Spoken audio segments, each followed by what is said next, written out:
Currently, I am working as a SOA developer. SOA being software-oriented architecture developer, and I work with Tech Mahindra Nigeria Limited, and we are contracted to develop a middleware framework for MTN International, not just MTN Nigeria, because we work across various operating countries. So my first professional engagement, employment after my bachelor's degree was as a transmission engineer, still in telecommunications. I worked as a transmission engineer, microwave transmission engineer, and my job was actually field engineer. I usually go on site to set up networks and communication links for firms. Also help maintain and resolve issues on sites. I worked with contracting firm. I was actually working with them when I now started making my move into the software development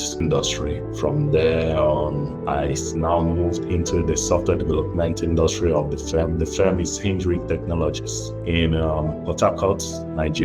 So from Hindri Technologies, after a couple of years and honing my skills in software development, I now moved into a bank, one of the top commercial banks in Nigeria, Keystone Nigeria Ltd. And after that, I now moved on to a fintech.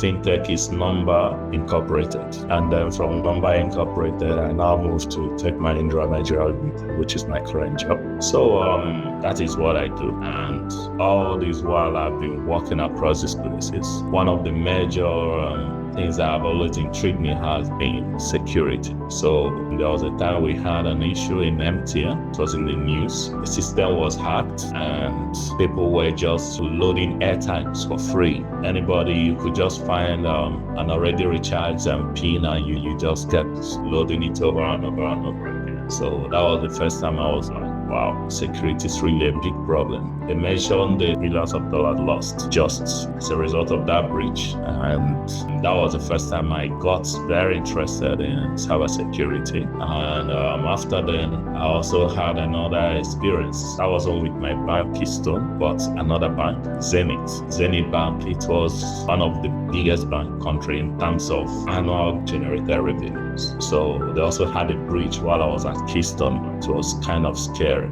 Like, it was a big deal. So that was a couple of the things that piqued my interest in cybersecurity, and I said that I have to really go in there to get the skills needed to help to prevent these things from happening.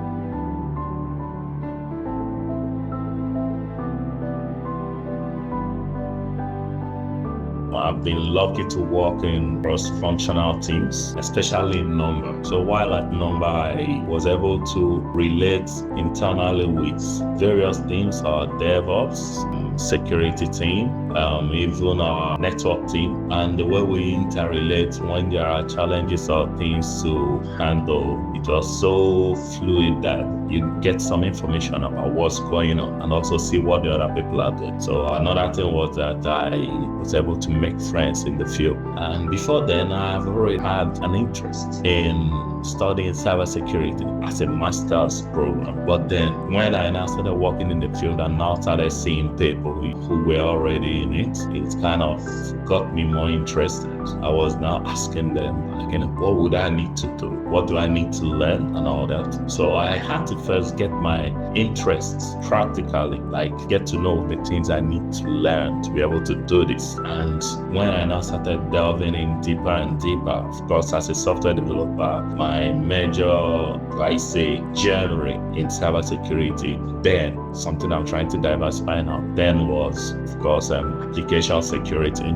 So with all the explanation and guidance I was getting from my colleagues who were in that department, I got more interest, and eventually I now made the decision to take it up as my next line of career.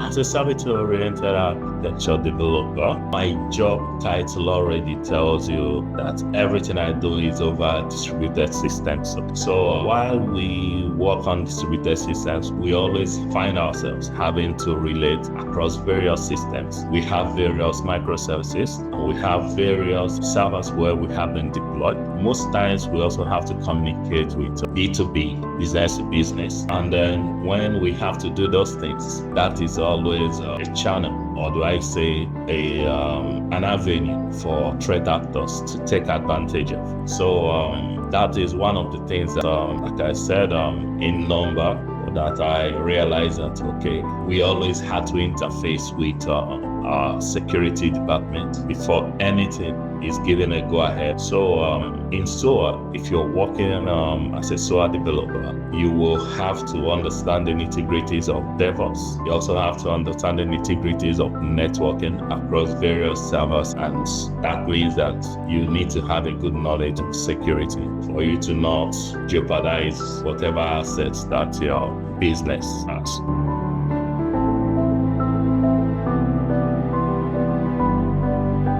But before then, I had not made up my mind or the programmer. Before I broke into the software development industry, my initial aim was software engineering as master's. But when I had already started doing it, I didn't see that much of a need to go and do a master's on it. I wanted to now specialize something inside it, or something that I'm yet to get a good understanding. So when I now saw the course outlines that's covered in MSCS, I took an interest in cybersecurity semesters.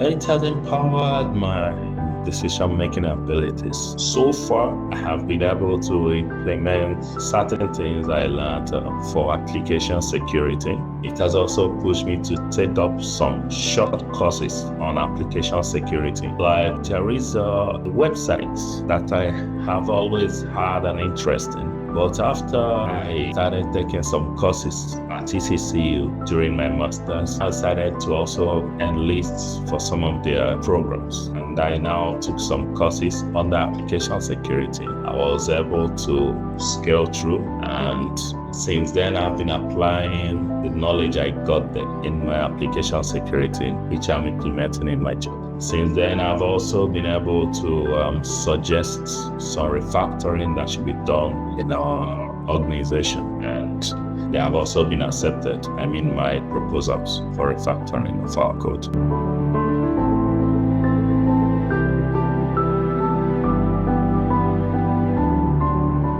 I'm currently working towards, I intend to write my case and CEH within the next 2 months. I believe that my improvements in all that, from all the knowledge I've gotten in security, application security, and my implementations and my proposals, it has helped me in the sense that recently, within the last 2 weeks, I was appointed as the tech lead for one of our opcos, Rwanda, MTN Rwanda. I believe that I must have been doing something better for them to take me to assign that position to me.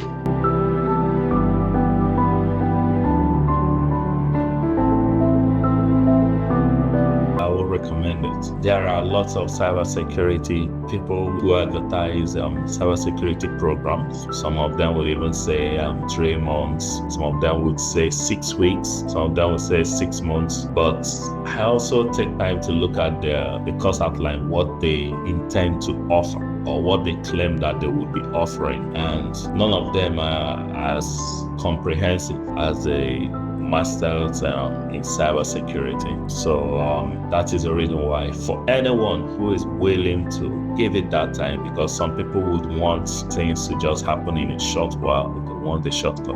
But if you are looking for something that you want to do for your master's and you're interested in security, I would suggest you go for the full master's in cybersecurity.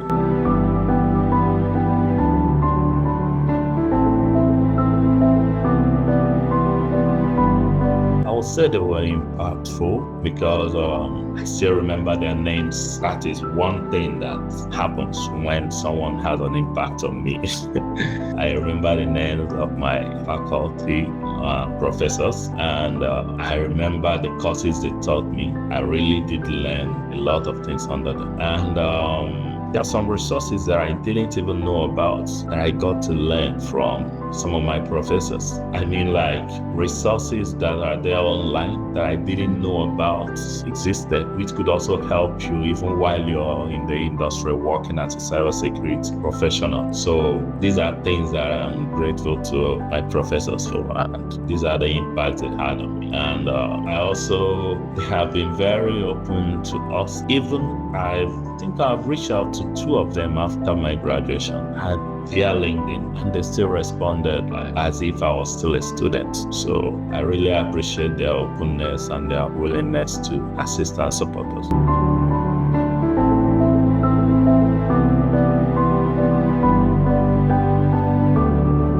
The program is relevant in the sense that what we are being taught in the master's program turns out to be the same thing with what we are experiencing in the industry. I sometimes seek permission to join the daily stand-up meetings of our cybersecurity team and try to also follow up in what's going on there. Almost everything they are discussing, it would seem like it's a whole different department, but almost everything they are discussing, it just seems like I've been there before. So it doesn't seem like I'm a newbie at all. So the program was really industry oriented.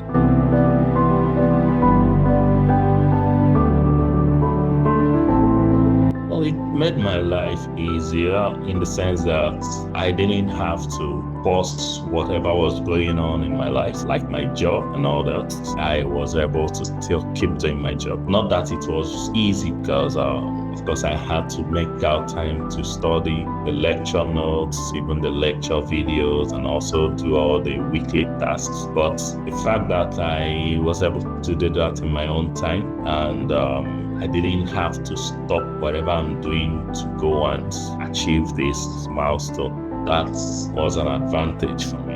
I would add that I do enjoy learning in class. I enjoy interaction with my lecturers while learning. At least we had to do that once every week for each course with our lecturers, where we had the avenue to ask them a question and get responses. So I usually had to write down my questions and all that and bring them to class. And the feeling of not learning in class wasn't entirely lost on me.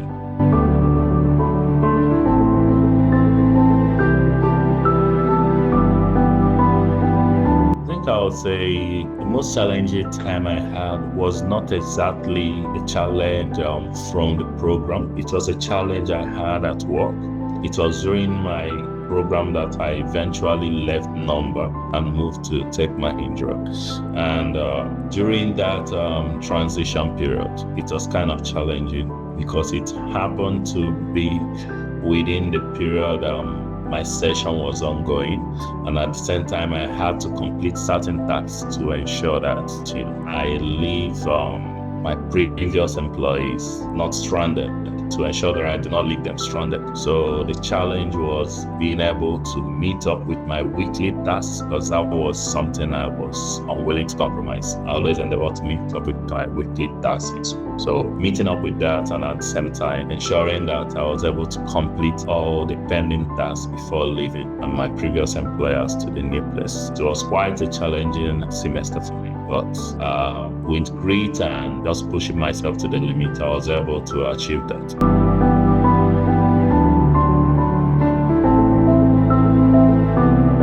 First of all, have to make sure it is something you are interested in, because if you venture into a field because you think that it is maybe lucrative or it seems respectful, you'll just end up finding yourself feeling like you do not belong. Over time, you will find yourself feeling down and you just feel too much pressure. The pressure will just make you unable to grow. But if you find out that this is a place that intrigues you. You are someone who finds it interesting to figure out why security breaches occur and how to prevent them. If that is something that intrigues you, then that intrigue alone is going to make you find it interesting every day, both while you're studying to acquire the degree and while you're also working in the field.